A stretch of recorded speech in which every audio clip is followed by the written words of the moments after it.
VCK எந்த சமுதாயத்திற்கும் எதிரான கட்சி கிடையாது. வன்னியர்களுக்கு எதிரான கட்சி என்ற பிம்பத்தை தமிழகத்தில் ஏற்படுத்திவிட்டார்கள்.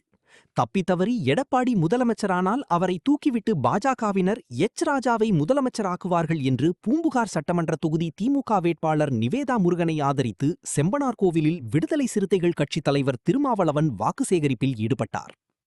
மதச்சார்பற்ற முற்போக்கு கூட்டணி சார்பில் மயிலாடுதுறை மாவட்டம் பூம்புகார் சட்டப்பேரவை தொகுதி திமுக வேட்பாளர் எம்எல்ஏ நிவேதா முருகனை ஆதரித்து விடுதலை சிறுத்தைகள் கட்சித் தலைவர் தொல் திருமாவளவன் செம்பனார்கோவில் கடைவீதியில் பேசுகையில், கொள்கை பிடிப்பில்லாத கும்பல் திருமாவளவனை திமுக வஞ்சிக்கிறது. திருமாவளவன் சொரணை ஏற்று திமுக கூட்டணியில் இருப்பார் என்றெல்லாம் சில அற்புதங்கள் அரசியல் அறியாமையில் அம்பு வீசுகிறார்கள். யாரை பற்றியும் எனக்கு கவலை இல்லை. என்னுடைய நோக்கம் எனக்கு 8 சீட்டா 10 சீட்டா 12 சீட்டா என்பதல்ல. தமிழ்நாட்டை ஆக்கிரமிக்க துணிகிற சக்திகளை அனுமதிக்க கூடாது என்பதுதான் ஒரே நிலைப்பாடு. விசிகே எந்த சமுதாயத்திற்கும் எதிரான கட்சி கிடையாது. வன்னியர்களுக்கு எதிரான கட்சி என்ற பிம்பத்தை தமிழகத்தில் ஏற்படுத்திவிட்டார்கள். இந்தியாவில் தலித் மக்களை தவிர வேறு எந்த சாதியினருக்கும் மக்கள் தொகை கணக்கு கிடையாது.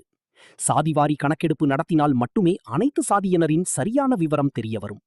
இதனை பாஜகவில் உள்ள கூட்டணி கட்சியினர் யாரும் கேட்க மாட்டார்கள். அதனால்தான் பாராளுமன்றத்தில் திருமாவளவன் கேட்டேன். ஓபிசி, பிசி, வன்னியர் சமூகத்தினருக்கு இடஒதுக்கீடு கிடையாது.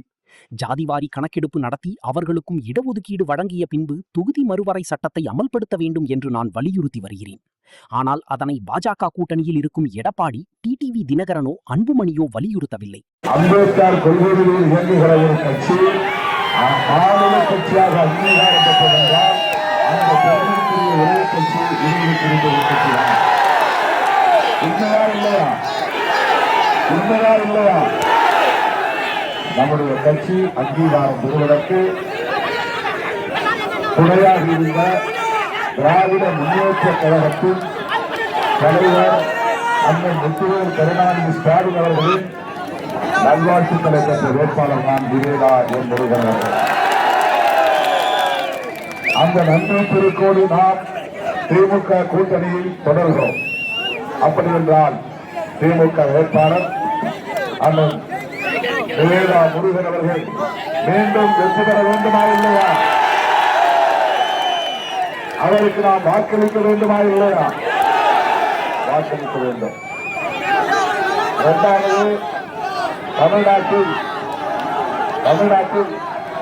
சவுண்டு சரியா வரல. சவுண்டு சரியா தமிழ்நாட்டில் மொத்தம் 8 தொகுதிகளில் நாம் பேசுகிறோம். 8க்கு 8, 100க்கு 100 நாம் வெற்றி பெறப் போகிறோம். 100க்கு 100 வெற்றி. 8 பானைகளும் வெற்றி பெறுகின்றன. வாக்குகள் கொட்டி குவிய இருக்கின்றன.